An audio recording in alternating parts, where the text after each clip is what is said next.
Hello guys, pag-usapan lang natin si Daniel Padilla at Kyla Estrada. Ayon kasi sa bali-balita, finish na parang magkamukha sina Daniel Padilla at Kyla Estrada. Siyempre, lagi nga naman silang nagsasama.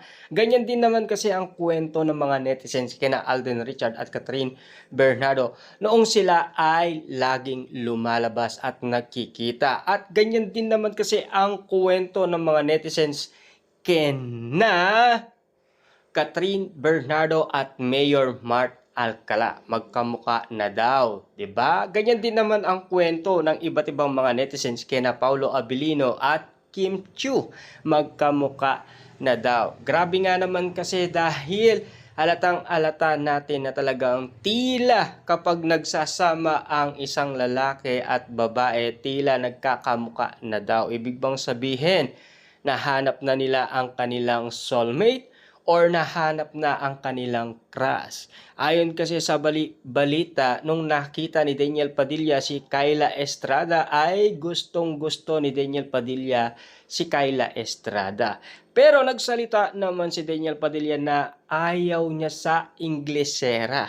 Diba? Grabe nga naman. Kasi ang pagkakaalam natin si Daniel Padilla ay hindi naman nakapagtapos daw ng pag-aaral. Ayon sa update sa atin ng mga netizens. Kaya inuudyukan ng iba, sabihin daw ni Kyla Estrada na mag-aral itong si Daniel Padilla para makapagtapos. Kaso nga lang, kahit hindi na mag-aral si Daniel Padilla, successful na yan.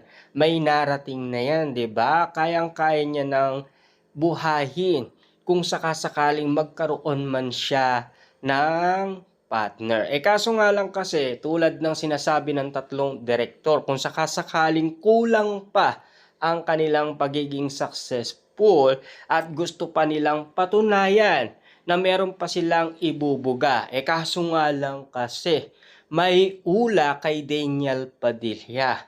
Kapag ito daw ay masyadong naging overweight or pinabayaan niya ang kanyang kalusugan, unti-unti itong magkakaroon ng mild stroke ayon sa balita. Kung makatotohanan man ang ula, kasi hanggang ngayon ay inala pa rin, 'di ba? Ewan ko kung mangyayari daw ngayong taon na to or sa susunod na taon. Hindi nating alam kung kailan mangyayari ang sinasabing hula kay Daniel Padilla na tatamaan daw siya ng mild stroke. Siyempre, sinasabing overweight daw ito. Lalong-lalo na kapag ito ay nagsasalita, naiirapan daw.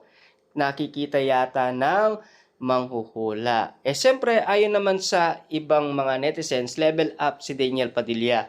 Swerte siya, wag na niyang sayangin si Kyla Estrada. Kasi si Kyla Estrada daw matalino na, maganda pa, at kitang-kitang merong ibubuga pagdating sa acting. Kasi napatunayan na yan ni Carla Estrada noong sila ay nagsama ni Daniel Padilla sa Incognito sa kanilang teleserye na talagang bonggang-bongga, na talagang kitang-kita, paldong-paldo sa pagkakatap sa Netflix ayon kasi sa iba't ibang mga netizens. Siyempre, swerting-swerte nga naman kasi si Daniel Padilla. Napakaganda nga naman kasi ni Kyla Estrada. Lalong-lalo na, botong-boto ang pamilya ni Kyla Estrada kay Daniel Padilla at ganun din naman kasi sa pamilya ni Daniel Padilla. 'Di ba?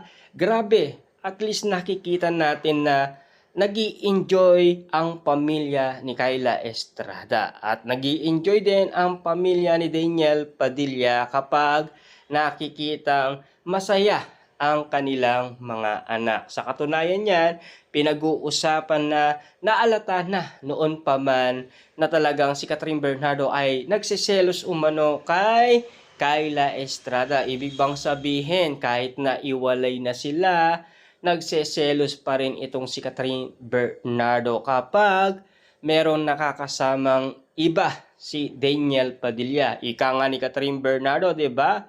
Gawin mo kung ano ang nais mong gawin. Kaya ginagawa naman ni Daniel Padilla, 'di ba?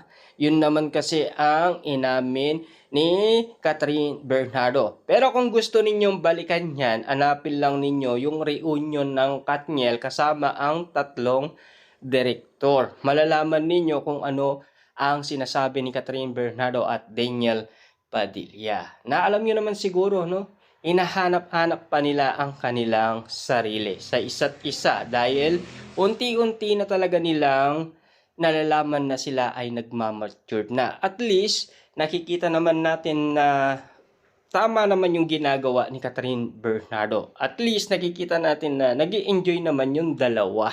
Kahit na solo na ang kanilang career. At least, masaya na rin ang iba't ibang tao at tanggap na rin nila na nagkaiwalay na sina Daniel Padilla at Catherine Bernardo.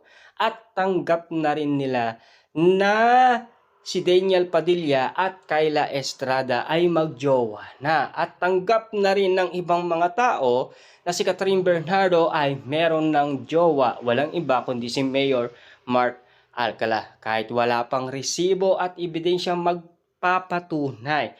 Pero ang Katniel fans, grabe, talagang dilulo sila dahil hanggang ngayon ay umiingi pa rin sila ng pag-asa at dasal na sana magkaroon ng back-to-back at project pa rin sina Catherine Bernardo at Daniel Padilla. Tulad na lang ng nalaman natin last year kasi napag-usapan pa rin sina Daniel Padilla at Catherine Bernardo sa kanilang collaboration project na sinasabi ni Sian Gasa. Yun lang naman ang linaw doon, hindi naman talaga totaling gusto talagang makipagbalikan ni Catherine Bernardo. Kaso nga lang, tutol ang kanyang pamilya. Tulad ng sinasabi ni Sian Gasa noon na talagang kontra si Mami Min Bernardo at ayaw ni Mami Min Bernardo na makipag-usap ulit si Catherine Bernardo kay Daniel Padilla or makipagkita daw. Yan ang paliwanag sa atin ni Sian Gasa last year, 'di ba? Na talagang sinasabi 99.9% na talagang nagkabalikan na daw sina Daniel Padilla at Catherine Bernardo. Kaso nga lang, ayaw ng pamilya ni Catherine Bernardo. May magagawa ba si Daniel Padilla? Kahit na sabihin natin paikot-ikot ito sa nasabing subdivision kung saan nakatira si Catherine Bernardo. At lalong-lalo na patuloy lang nagpaparamdam umano si Catherine Bernardo. Sa katunayan yan yung mga Katniel fans, 'di ba? Na talagang botong-boto pa rin kina Daniel Padilla at Catherine Bernardo. Pero eto ang pinakamatindi. Ang mga malalapit na kaibigan ni Catherine Bernardo kontra kay Alden Richard.